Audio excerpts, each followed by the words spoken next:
Hannah shoved the loaf of sourdough under her hoodie and walked toward the front door of YOON's like she belonged there.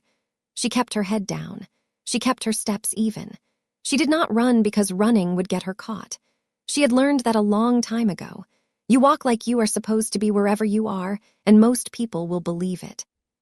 She had slipped through the kitchen entrance 12 minutes earlier. The keypad on the back door had a 4-digit code, and she watched a delivery driver punch it in from across the alley. She memorized it in one look. Inside the kitchen, 11 staff members were moving at full speed during the dinner rush, plating dishes and shouting orders in Korean and English. Nobody looked at her twice. She grabbed the sourdough from the fresh bread rack, not the display rack, because she knew the difference. Display bread sat under heat lamps too long and went stale. The fresh rack was restocked every 45 minutes. She wanted bread that was actually worth eating. She made it through the kitchen. She made it past the bar. She made it past the hostess stand. She was 6 steps from the front door of the most exclusive Korean fusion restaurant in Beverly Hills when a hand caught her shoulder. The grip was firm, but not rough. She turned around and looked up into the face of a man she recognized immediately from the framed photos on the wall behind the hostess stand. Park Sung-min, the owner. He was tall, 6'2", clean-shaven, with a jaw that looked like it had been carved out of stone. He wore a black fitted turtleneck and dark slacks, and everything about him radiated the kind of authority that most people spend their whole lives trying to fake. He was not faking it. He was 32 years old and controlled a restaurant empire that stretched across 3 of the wealthiest cities in California. His late father had built the foundation. Sung-min had built the rest. The business world called his family the Korean Mafia because of the way they operated.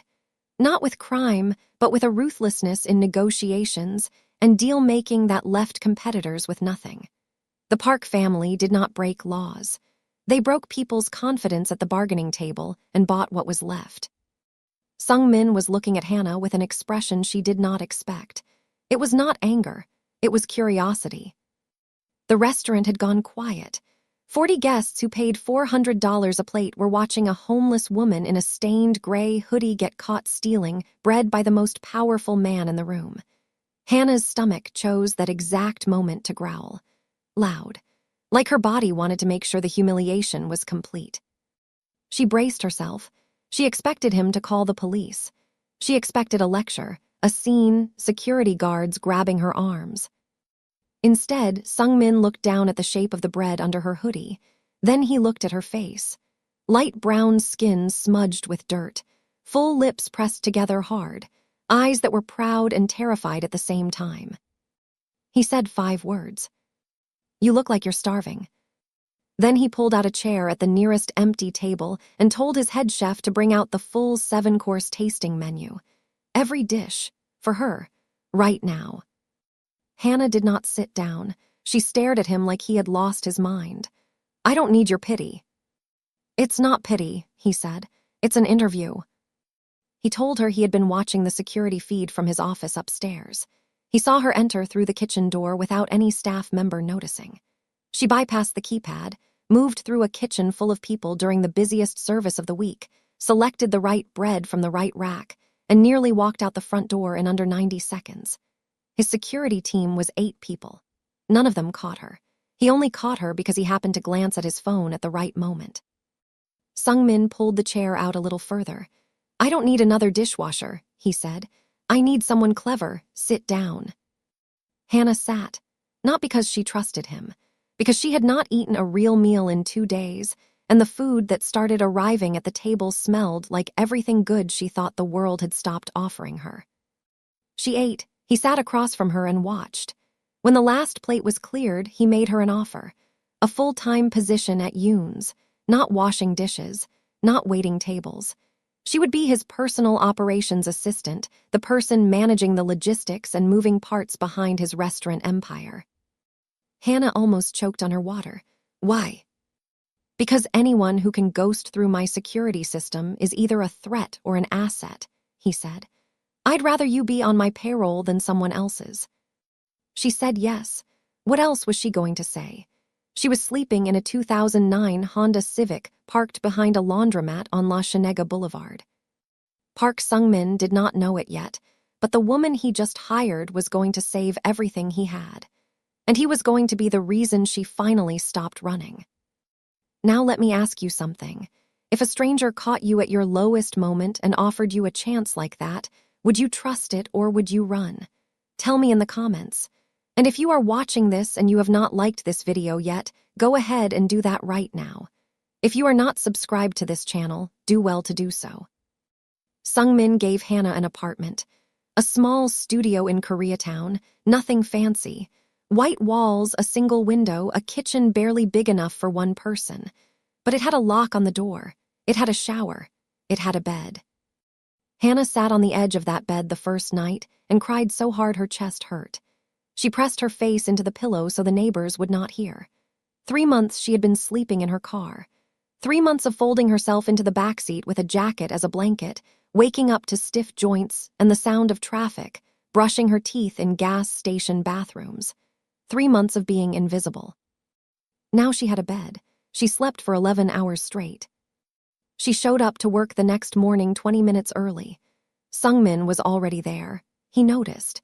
He did not say anything about it, but she saw him glance at the clock and then at her, and something shifted in his expression. Like she had passed a test she did not know she was taking. The job was intense. Sungmin's operation was a machine with 100 moving parts.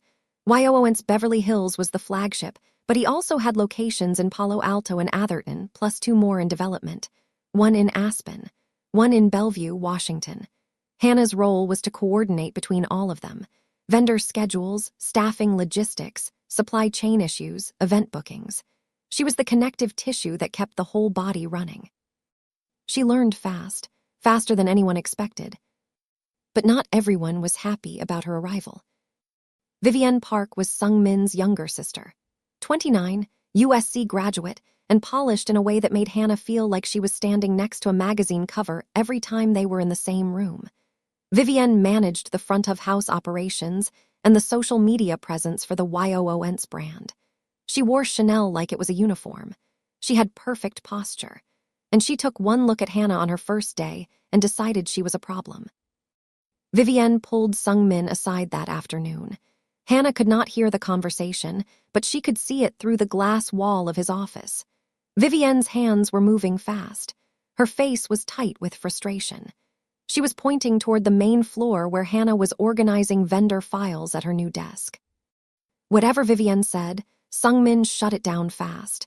Later, Derek Hale, Sungmin's head of security, told Hannah what happened.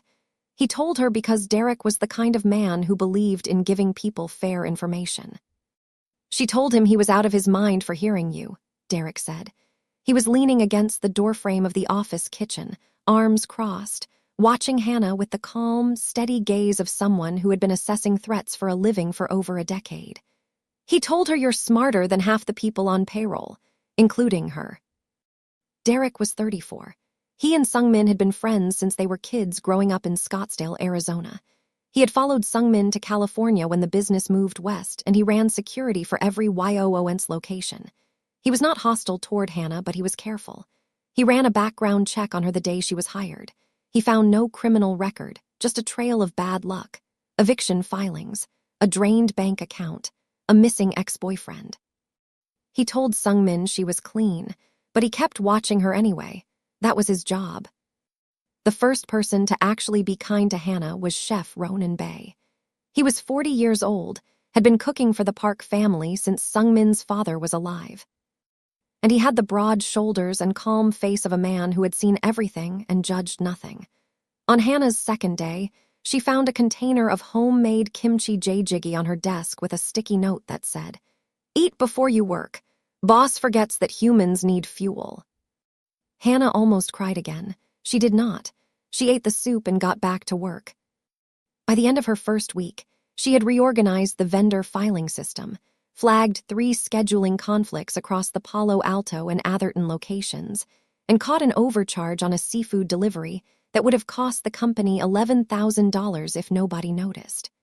She cross-referenced the invoice with market rates and made one phone call to the supplier. The price was corrected within the hour. Sungmin read her report on the seafood issue. He leaned back in his chair and looked at her through the glass wall of his office. For the first time, something close to a smile crossed his face. It did not fully land, but it was there. Vivienne watched all of this, and she started whispering. Small things at first. Comments to other staff members in the break room. Who is she really? Where did she come from?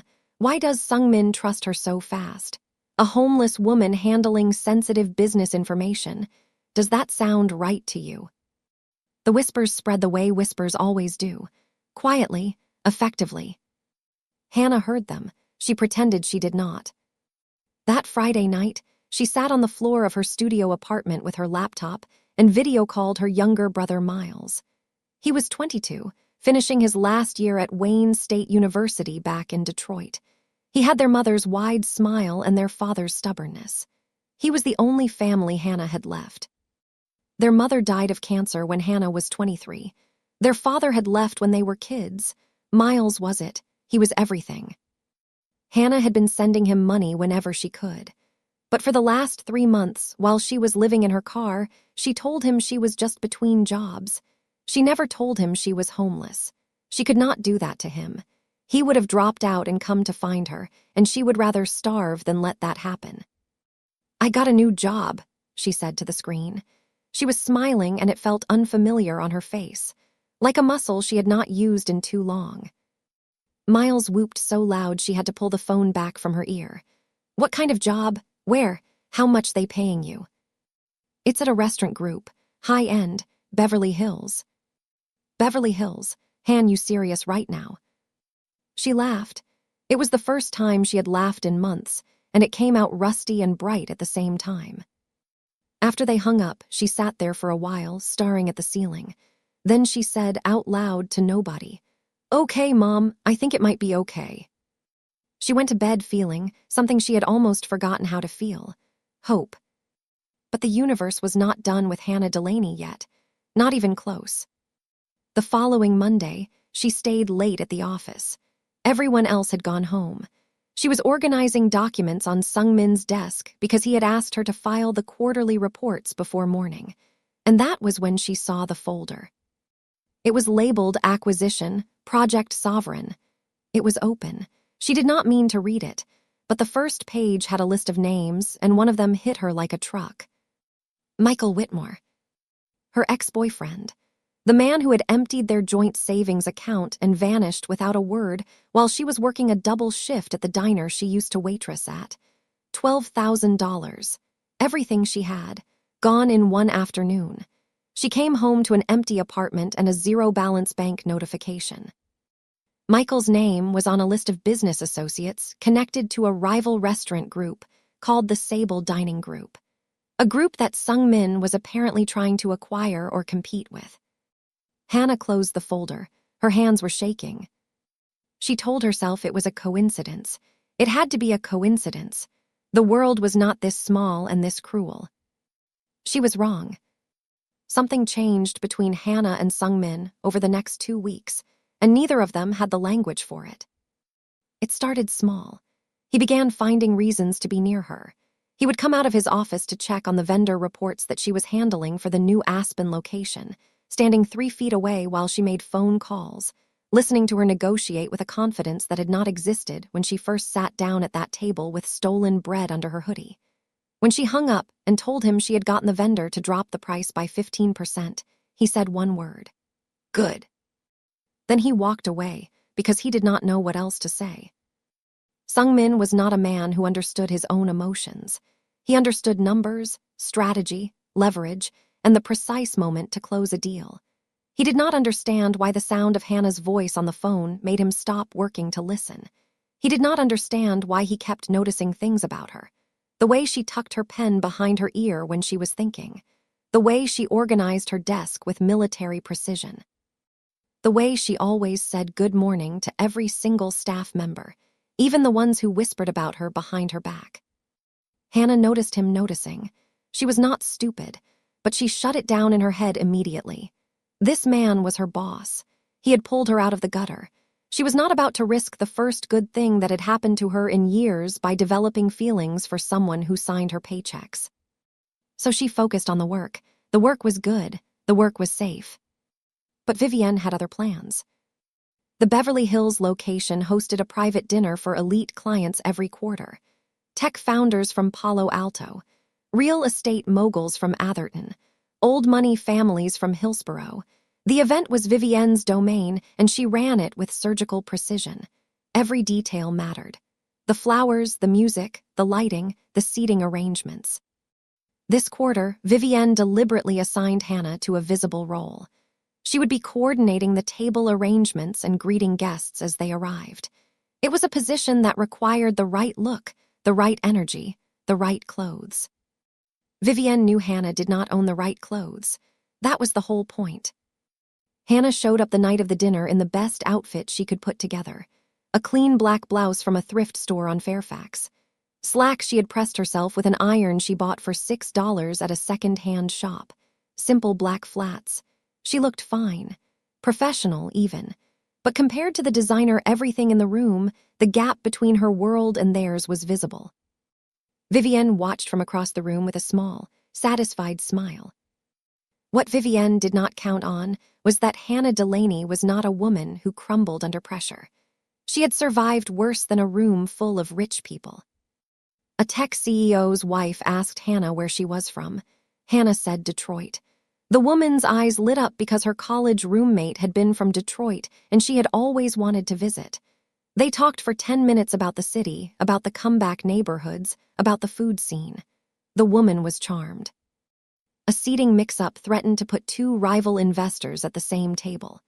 Hannah caught it before anyone sat down, rearranged the cards, and redirected both parties with a warm smile and a story about how the chef had prepared something special for their specific tables.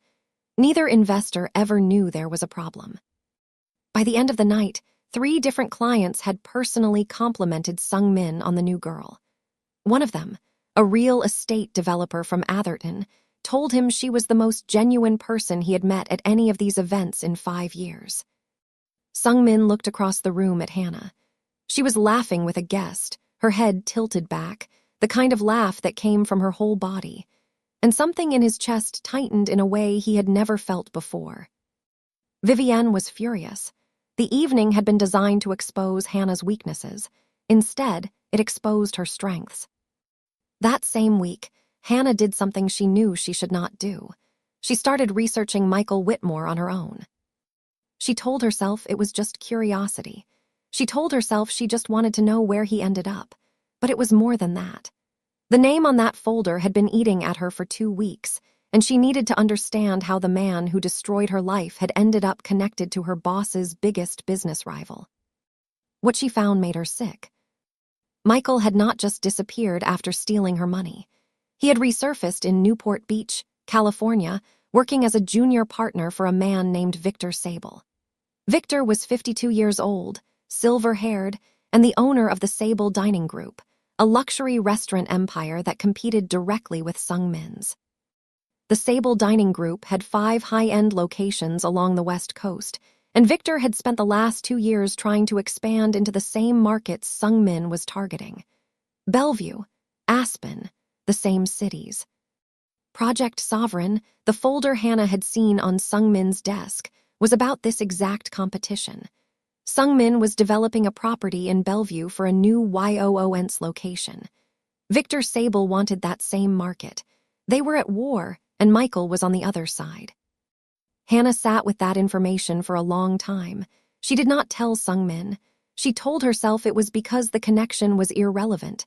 She was not in contact with Michael. She had not spoken to him since the day he vanished. There was nothing to report. But the real reason she stayed quiet was fear. If Sung Min found out that her ex-boyfriend worked for his biggest rival, he might think she was a plant. A spy. Someone Victor had sent to infiltrate his operation, and she would lose everything. The job, the apartment, the hope. She could not lose the hope. She had just gotten it back. A few nights later, Hannah was sitting on the back steps behind the restaurant after closing. The kitchen was dark. The alley smelled like grease and rain. She was eating leftover japchae from a to-go container and looking up at the sky, except there were no stars. Beverly Hills was too bright for stars. She heard the door open behind her. Sung Min sat down on the step next to her without asking. They did not speak for almost a full minute. The silence was not uncomfortable. It was the kind of silence that only happens between two people who do not need to fill the air with noise to feel at ease. Then Hannah said, "In Detroit, you could see the stars sometimes. Not a lot, but sometimes." Sung-min was quiet for a beat. Then he said, "In Scottsdale, you could see all of them." Another silence, longer this time. Then he said, "You did well tonight." She looked at him. He was not looking at her. He was looking at the sky too, the sky with no stars.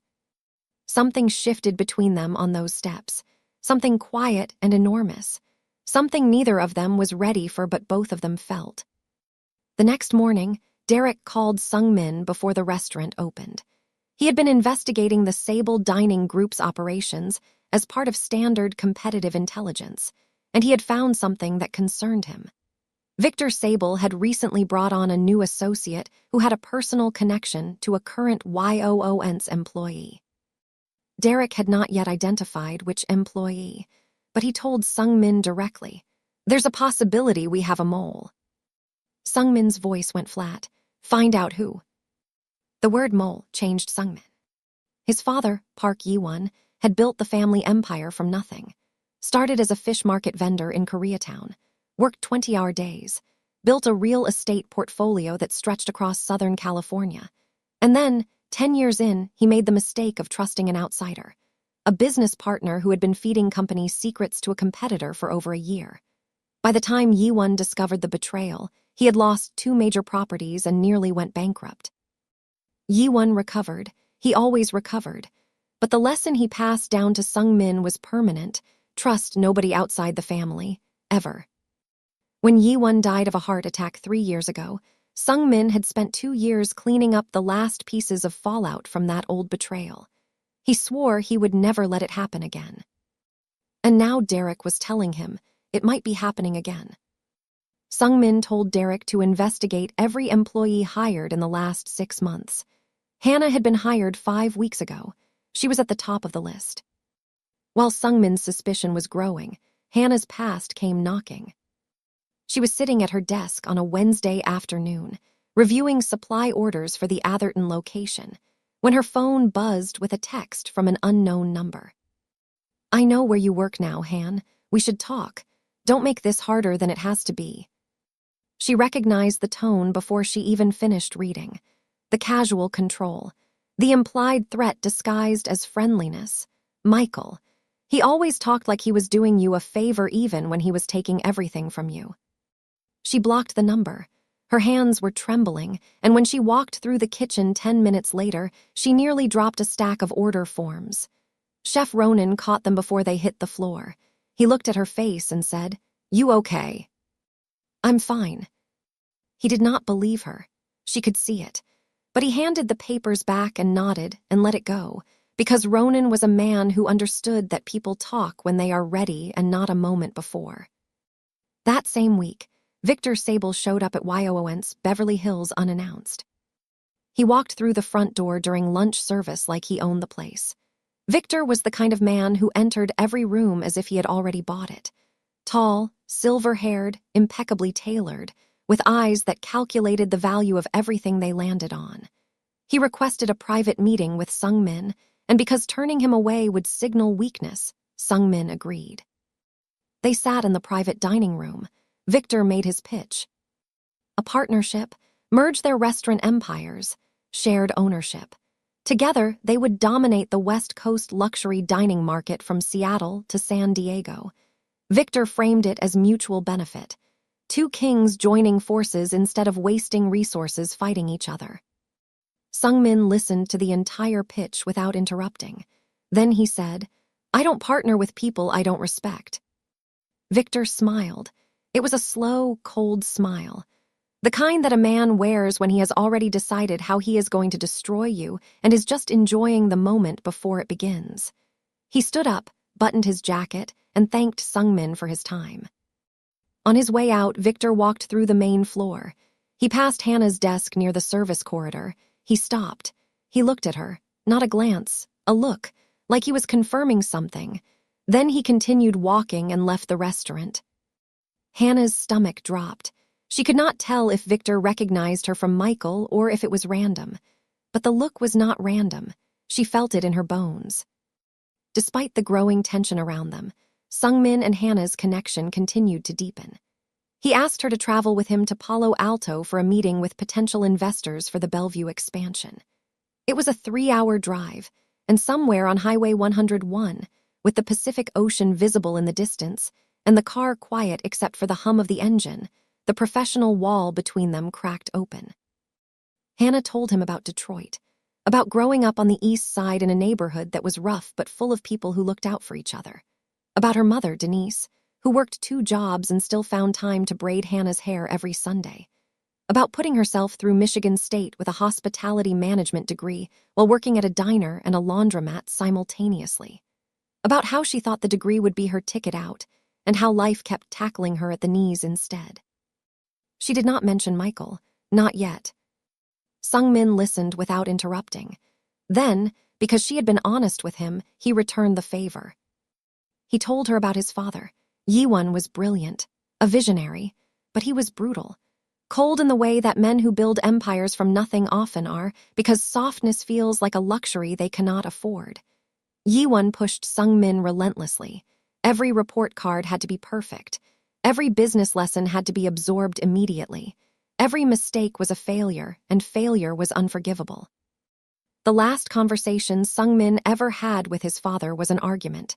Yiwon told him he was not ready to lead the business. Sungmin told him he was wrong. They yelled at each other for 20 minutes. Yiwon hung up the phone. 2 days later, he was dead. Sungmin had never told anyone that story before. He did not know why he told Hannah. But when she reached over and briefly touched his arm, just a light pressure of her fingers on his sleeve, he felt something unclench in his chest that had been locked tight for 3 years. The investor meeting in Palo Alto went perfectly. Hannah had prepared a presentation so thorough, so detailed, so precisely tailored to each investor's priorities, that the lead investor leaned across the table afterward and asked Sungmin, "Where did you find her?" Sungmin looked at Hannah. She was gathering her notes, completely unaware of the compliment. He said, "She found me." They drove back to Beverly Hills in the kind of comfortable silence that only happens when 2 people have said enough true things to each other that words become optional. That night, Derek called Sungmin. His voice was serious in a way that Sungmin recognized immediately. "I narrowed it down," Derek said. "Hannah's ex-boyfriend, Michael Whitmore, he's working for Victor Sable, has been for months." Silence on the line. Derek continued, "I'm not saying she's involved, but you need to consider the possibility that this isn't a coincidence." Sungmin was quiet for a long time. Then he said, "Pull her full file, everything, go deep." He hung up and stood in his apartment looking out the window at the Beverly Hills skyline. The city was all light and no stars. And somewhere in his chest, the thing that had unclenched during the drive was locking itself shut again. Hannah knew something was wrong the moment she walked into the restaurant the next morning. Sungmin was different, not angry exactly, colder. The warmth that had been building between them over the past weeks, the almost smiles, the long conversations, the way he lingered near her desk for no reason, all of it was gone, replaced by a professional distance so sharp it felt like a blade.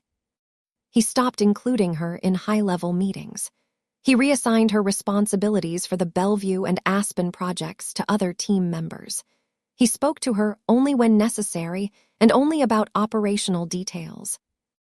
Hannah ran through every interaction she had with him over the past few days, trying to find the moment she made a mistake. She could not find it because she had not made one. She just did not know what he had found out. Vivienne saw the shift immediately and moved in like a predator sensing weakness. With Hannah's responsibilities reduced, Vivienne pushed her into menial work. Inventory counts in the storage room, reorganizing the supply closet, filing paperwork that an intern could have handled. She made sure other staff members noticed, too.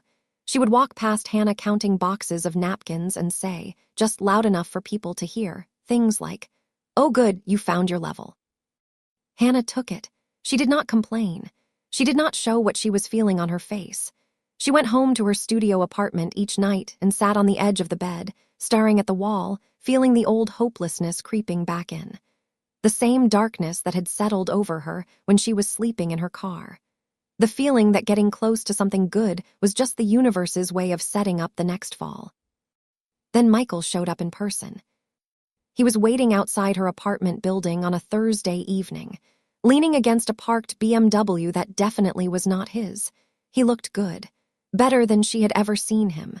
New clothes, expensive haircut, the kind of confidence that comes from having someone else's money in your pocket. "Han," he said, smiling like no time had passed, like he had not destroyed her life. Hannah stopped walking. Every muscle in her body went rigid. "What are you doing here?" "I came to talk. I know I messed up. I was in a bad place back then. I want to make it right." She stared at him. The audacity of this man standing in front of her, looking her in the eye, telling her he wanted to make it right while wearing a watch he bought with her stolen savings. Then Michael got to the real point. Victor Sable wanted information. Specifically, he wanted details about Sungmin's Bellevue development project. Timelines, costs, investor names, internal financials. Michael said if Hannah delivered the information, Victor would pay her $50,000. Cash. "That's enough to pay off Miles's last year," Michael said. "His tuition, his books, everything. You wouldn't have to worry about him anymore." He had done his research. He knew exactly where to hit her. Miles was her weak spot, her only weak spot. Hannah looked at the man who stole everything from her and was now asking her to steal from the man who gave everything back. "Get away from my door," she said. Her voice was steady. "If I ever see you again, I'm calling the police." Michael's friendly mask slipped, just for a second. Underneath, it was the same cold calculation she should have recognized 2 years ago but was too in love to see. "You'll change your mind," he said.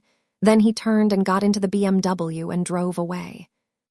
Hannah went inside, locked the door, sat on the floor of her apartment, and pressed her hands against her face until the shaking stopped. The next day at work, Sungmin called her into his office. The door was closed. Derek was standing by the window with his arms folded. The room felt like an interrogation.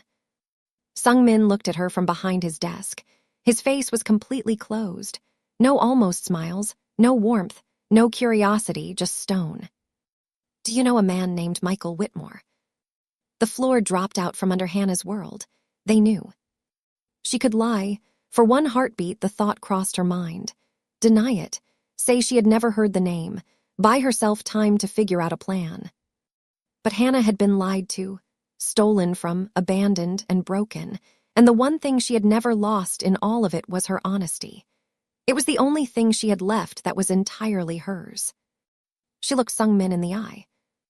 "Yes, he's my ex-boyfriend. He stole $12,000 from me and disappeared. I found out he works for Victor Sable 2 weeks ago. I didn't tell you because I was afraid you'd fire me. I have never given him or anyone else a single piece of information about your business, and I never will." The room was silent for a long time. Derek watched Sungmin. Sungmin watched Hannah. Then Sungmin said, "Leave my office." Hannah walked out. She made it to the bathroom before the tears came. That evening, across town in Santa Monica, Vivienne Park sat down at a private table in a restaurant that was not one of her brother's. Across from her sat Victor Sable. She slid a USB drive across the table. On it, detailed financial projections for the Bellevue project, internal investor communications, Sungmin's entire development timeline, proprietary data that could give Victor everything he needed to outmaneuver her brother at every turn. Vivienne was the mole. She had been feeding Victor Sable information for 4 months, not for money. Victor had promised her something worth more than money, full ownership of the YOONS brand, the family legacy that she believed was rightfully hers. Because their fathers had left everything to Sungmin, the restaurants, the real estate, the company, Vivienne had received nothing, no explanation, no acknowledgement. She spent 3 years watching her brother run the empire their father built, and every day of those 3 years the same thought burned in her chest like an open wound. He chose Sungmin. He always chose Sungmin. Victor Sable saw that wound and knew exactly how to exploit it. Sungmin put Hannah on paid leave pending an internal investigation. He told her it was standard procedure. It did not feel standard. It felt like being thrown away. She went back to her studio apartment and sat on the floor, the same floor where she had sat and felt hope. The hope was gone now. In its place was that old familiar feeling, the feeling of the ground disappearing. She called Miles. He picked up on the first ring like he always did when she called. Before she could say a word, he said, "What happened?" He always knew. Even across the country, even through a phone, her little brother could hear the difference in her breathing when something was wrong. She told him, not everything, but enough. She told him about the suspension, about the accusation, about the feeling that everything she had worked for in the past 6 weeks was slipping through her fingers. Miles was quiet for about 3 seconds. Then he said, "I'm coming to California." "Miles, no. You have finals in 2 weeks."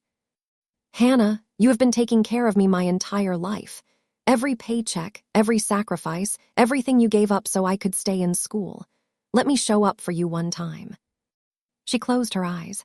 "Stay in school, please." He did not argue, but she could hear in his voice that the conversation was not over. Meanwhile, Sungmin was at war with himself.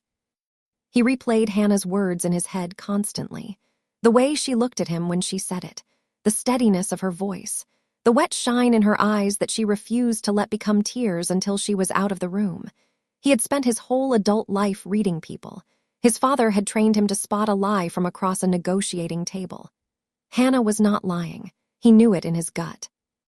But his gut was also the thing that made him hire a woman who stole bread from his restaurant because something in her face moved him, and he could not trust his own judgment anymore because his judgment was compromised. He had feelings for her, real feelings. The kind he had spent his entire life avoiding because feelings make you vulnerable and vulnerability gets you destroyed. Derek came to him 3 days into the investigation with an update that changed everything.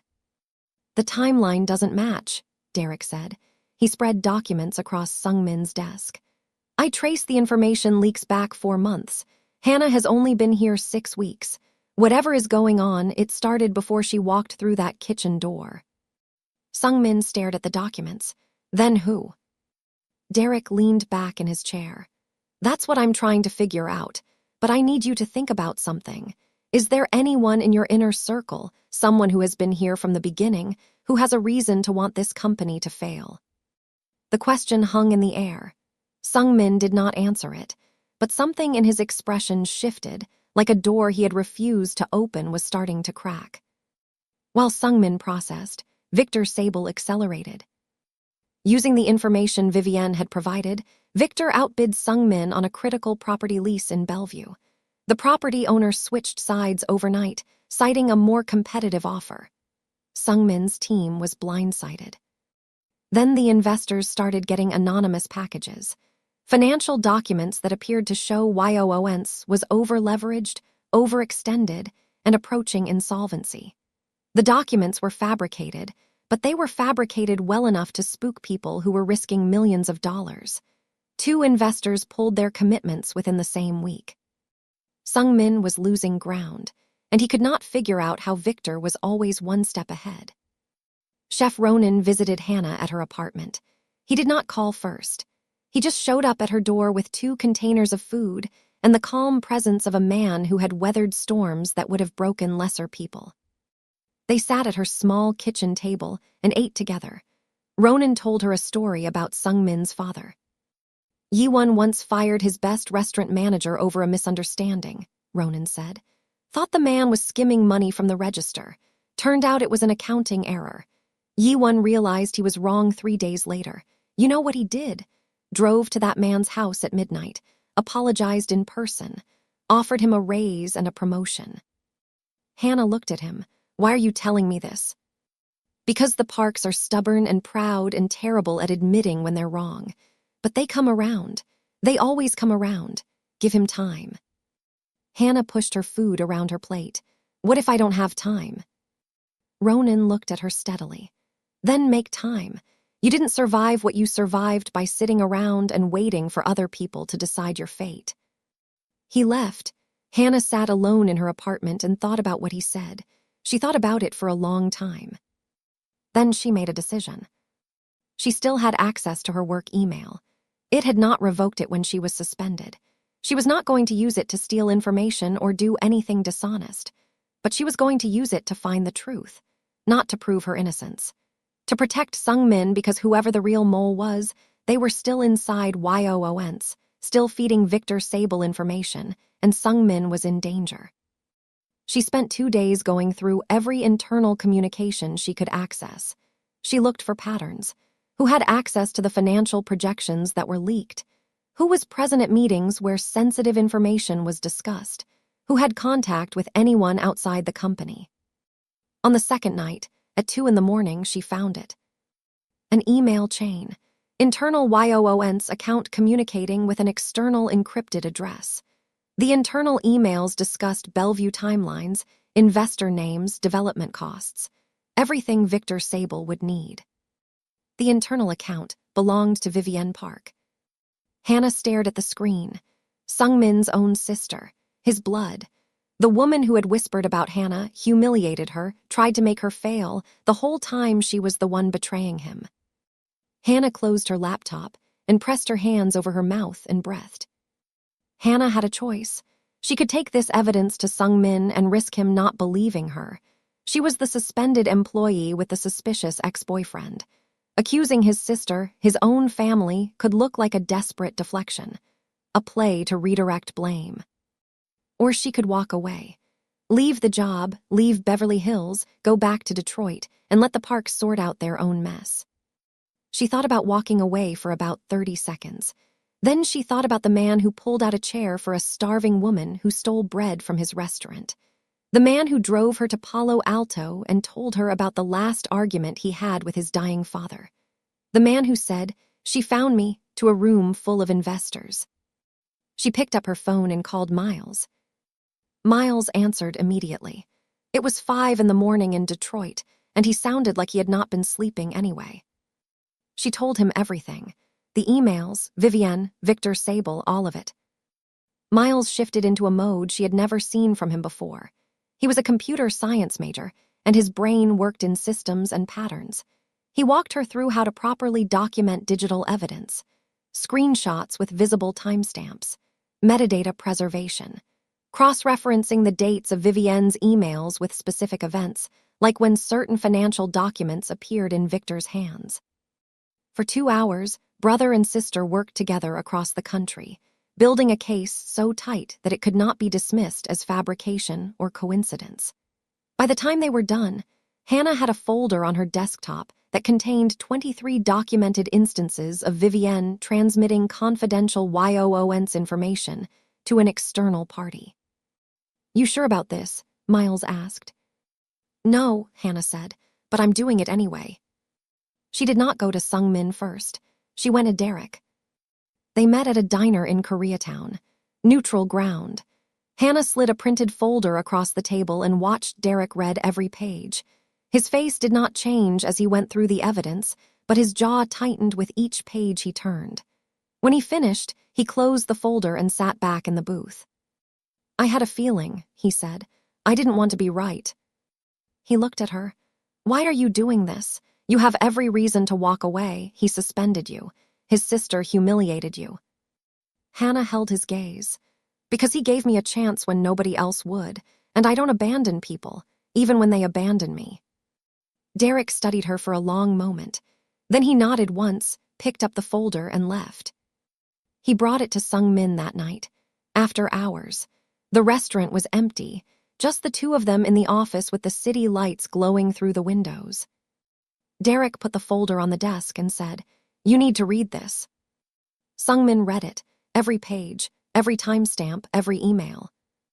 When he finished, he picked up the folder and threw it against the far wall. Papers scattered across the floor. He stood there with his hands braced on his desk and his head bowed, and he did not speak for a very long time. It was not disbelief. It was the opposite. He believed every word, and that was worse. He called Vivienne the next morning, told her to come to the office. She arrived looking polished and composed, the way she always looked, not knowing what was waiting for her. Sung-min put the evidence on the desk between them. He did not raise his voice.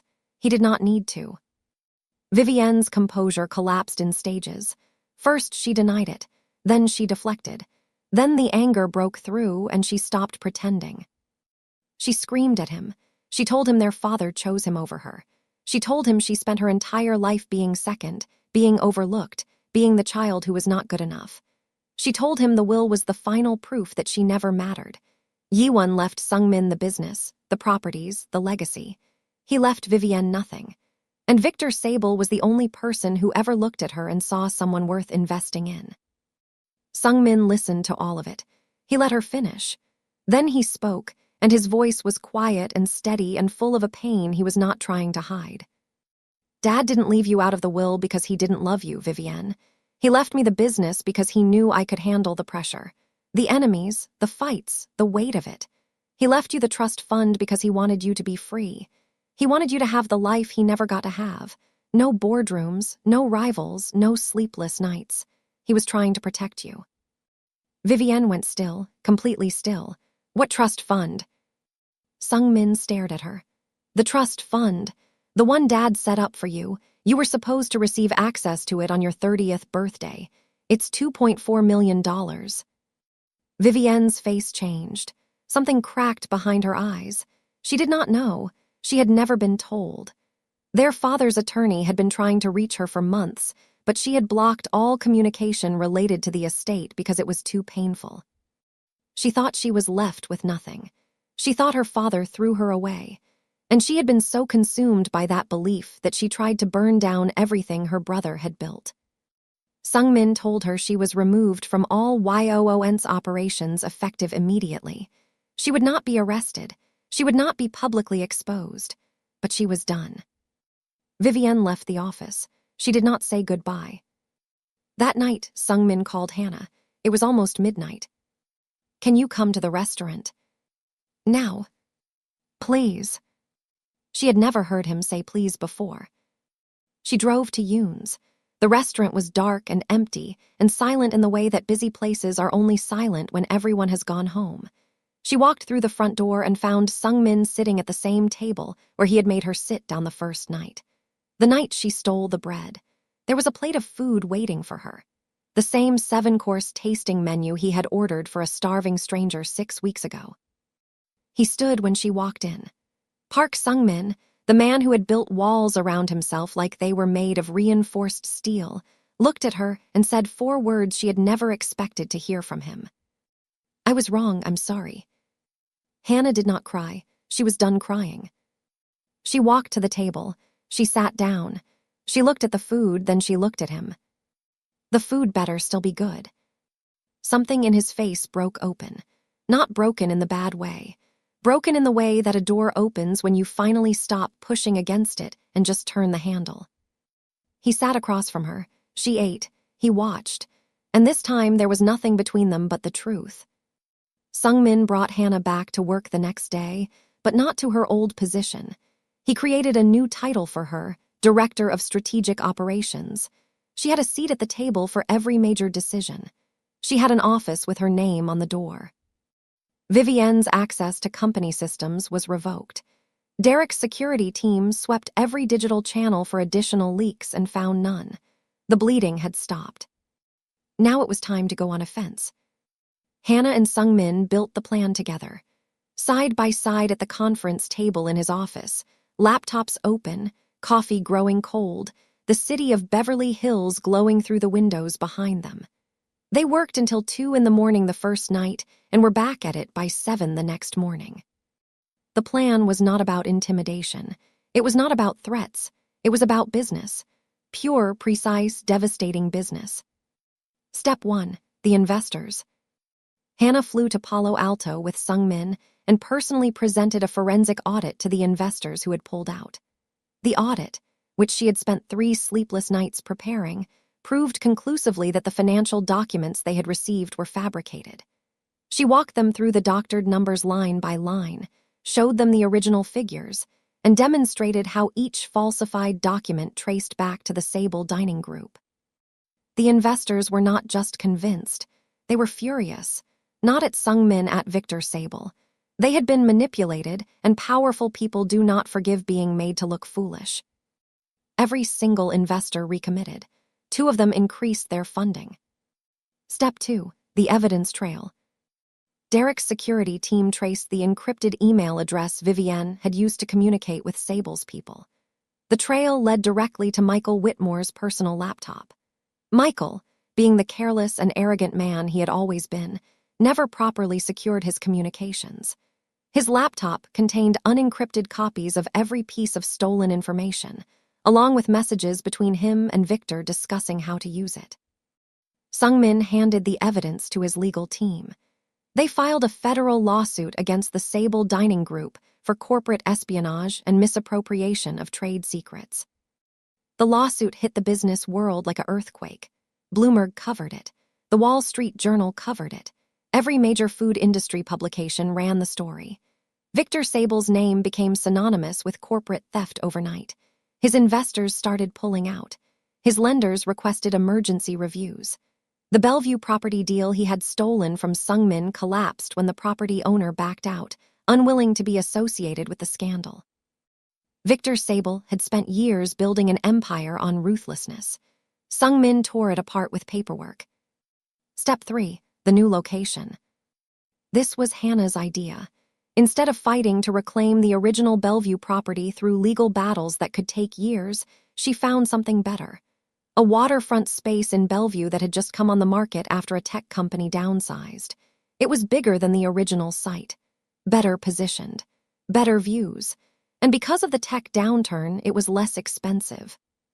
She presented the proposal to Sung-min with the same thoroughness she brought to everything: market analysis, foot traffic projections, demographic breakdowns, cost comparisons. Sung-min looked at the presentation for a long time. Then he looked at her and said, "How did I run this company without you?"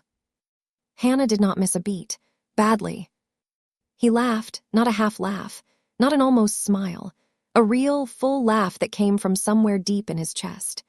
Derek, standing in the doorway, nearly dropped his coffee. In over a decade of friendship, he had heard Sung-min laugh maybe 5 times. The legal proceedings moved quickly. Federal marshals served Michael Whitmore with lawsuit papers at Victor Sable's office. Michael panicked. He tried to call Hannah. Blocked. He tried to reach Vivienne. Number disconnected. He tried to book a flight out of the country, but his passport was flagged as part of the proceedings. Michael Whitmore, the man who stole $12,000 from a woman who had nothing. The man who showed up at her apartment offering her money to betray the person she cared about most. He was now facing federal charges that could result in years of prison time and millions in damages. Hannah heard about the serving of papers from Derek. She did not gloat. She did not celebrate. She just nodded once and went back to the Bellevue construction timeline she was reviewing. She did not need revenge. She just needed him to stop being able to hurt anyone else.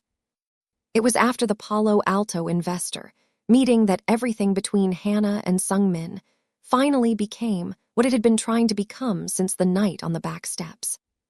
They were driving back to Beverly Hills. Sunset was turning the sky into shades of orange and gold. Sung-min pulled over at a rest stop on Highway 101 that overlooked the valley. He turned off the engine and sat there for a moment, looking out at the view. Then he turned to Hannah. "I need to tell you something." She waited. He told her that the night she stole the bread, he did not stop her because of the security breach. He stopped her because he saw her on the camera. She was crying while she took the bread, not sobbing, just silent tears running down her face. And she was whispering something. He turned up the audio on the security feed. She was saying, "I'm sorry," over and over, apologizing to nobody. A woman who was starving, who had nothing, who was stealing bread because she had no other choice, and she still felt guilty about it. "That broke something in me," he said. "I have spent my whole life surrounded by people who take whatever they want and never apologize for any of it. And here was someone who was starving but still had a conscience. I hired you because you were smart. I kept you because you were good.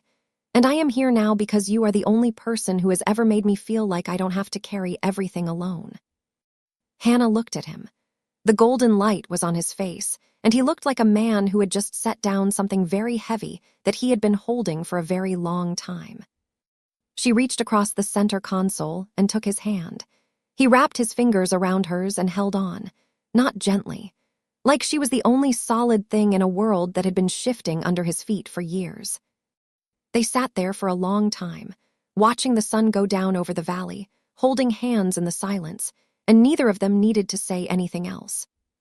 6 months later, YOON's Bellevue opened to a sold-out first week. The waterfront location was everything Hannah had envisioned and more. Glass walls overlooking Lake Washington. A menu that blended Korean heritage with Pacific Northwest ingredients. Cedar-planked galbi, Dungeness crab bibimbap. A drink menu featuring soju cocktails infused with local botanicals. Every food critic in the Pacific Northwest gave it a rave review. Reservations were booked 3 months out within the first 48 hours. Hannah stood at the center of the opening night reception in a black dress that actually fit her this time, bought with her own money from a real store. She held a glass of champagne she had earned and watched the room fill with people who had no idea that the woman organizing this evening had been sleeping in a Honda Civic 8 months ago. Sung-min found her near the window. The lake was dark and glittering outside, and the reflection of the restaurant lights turned the water into something that looked like scattered gold. "You did this," he said. "We did this," she corrected. He shook his head. "No, this one is yours." Victor Sable's empire did not survive the fallout. The federal lawsuit resulted in a massive settlement. The Sable Dining Group was forced to sell 3 of its 5 properties to cover legal costs. Victor's reputation was destroyed in the industry. He was not bankrupt. Men like Victor Sable always had safety nets, but he was diminished. He would spend the rest of his career trying to rebuild what he lost, and he would never threaten the Park family again. Michael Whitmore pleaded guilty to reduced charges in exchange for full cooperation with the investigation. He received 2 years of probation, a permanent criminal record, and a court-ordered restitution payment that included the $12,000 he stole from Hannah, adjusted for interest. When the restitution check arrived at Hannah's office, she looked at it for a long time. $12,000, the amount that had destroyed her life. The number that had put her in a car, taken away her apartment, emptied her stomach, and brought her to the front door of a restaurant in Beverly Hills with a loaf of bread stuffed under her hoodie. She endorsed the check and donated every cent of it to a women's shelter in Detroit. She did not need the money. She needed the story to end differently than it started. 3 months after Vivienne's removal from YOON's, Sung-min did something that surprised everyone who knew him. He called his sister. Not to rehire her, not to forgive her exactly. Forgiveness, real forgiveness, takes longer than 3 months. But he told her he had been thinking about their father, about what Yiwon would have wanted. He offered to fund a small cafe for Vivienne in Scottsdale, the city where they grew up. It would be hers, completely separate from the YOON's brand, her own name on the door, her own menu, her own story. Vivienne cried on the phone. She said she did not deserve it. Sung-min said, "Maybe not, but Dad would have wanted you to have something that's yours, and I'm tired of losing family." They were not healed. The wound Vivienne had created was deep and would leave a scar. But they were talking, and talking was a start. Miles graduated from Wayne State University on a warm Saturday in May. Hannah flew to Detroit for the ceremony. She sat in the audience in the gymnasium and watched her baby brother walk across that stage in his cap and gown, and she cried harder than she had cried in her entire life. Not the desperate tears of a woman sleeping in her car. Not the exhausted tears of a woman falsely accused. These were the kind of tears that feel like warm light pouring out of you because your chest is too full to hold all the good. Her mother was not there to see it. Their father was not there to see it. But Hannah was there. And that was enough. It had always been enough. Sung-min had planned to attend the graduation, but a last-minute obligation with the Aspen location held him up. Hannah understood. What she did not understand was why Miles was grinning so hard when they walked out of the ceremony hall. There was a brand new car in the parking lot, a deep blue Honda Accord with a white bow on the roof. A note was tucked under the windshield wiper. Hannah pulled it out and read it. For Miles, because your sister wouldn't let me buy her one. SM. Miles looked at Hannah. Is your boyfriend always this extra? Hannah shook her head and laughed, and the laugh echoed across the parking lot, bright and full and free. The final scene takes place back in Beverly Hills, YOON's flagship, after hours. The restaurant was closed. The chairs were up on the tables. The kitchen was dark except for one section where the overhead light cast a warm circle on the stainless steel counter. Hannah was sitting on the counter, legs dangling. Chef Ronan would have lost his mind if he saw her, and she knew it, and that made it a little more fun. Sungmin was cooking, not the 7-course tasting menu, not anything from the YOON's menu at all. He was making ramyun. Simple, steaming, perfect ramyun with a soft-boiled egg on top. The kind of food you make at midnight for someone you love when you want to tell them something without using words. He set the bowl in front of her. She picked up the chopsticks, took a bite, and closed her eyes. It was good, really good. She opened her eyes and looked at him. He was leaning against the opposite counter with his arms crossed, watching her eat. The same way he had watched her eat the first night, sitting at that table in her dirty hoodie with stolen bread and a growling stomach and tears she refused to let fall. But everything was different now. She was not starving, she was not scared, she was not alone, and neither was he. You know, she said, the first time I walked into this restaurant, I was trying to steal bread. I know, he said, I was there. And now I'm the director of strategic operations for a multi-million-dollar restaurant empire. He raised an eyebrow slightly. You're also eating ramyun at midnight in the kitchen with your boyfriend, so let's not get too impressed with ourselves. She laughed. He smiled. Not the almost smile she had spent weeks trying to decode. A full smile, the kind that reached his eyes and stayed there. Hannah Delaney was homeless, hungry, and broken. She walked into a restaurant in Beverly Hills to steal a loaf of bread and walked into a life she never could have imagined. Not because a powerful man saved her. He did not save her. He opened a door. She walked through it. And then she kicked down every other door herself. Sungmin did not fall in love with a woman he rescued. He fell in love with a woman who never needed rescuing. She just needed one person to look past the dirt on her face and the bread under her hoodie and see what was underneath. Someone extraordinary. He was smart enough to see it, and she was strong enough to prove it.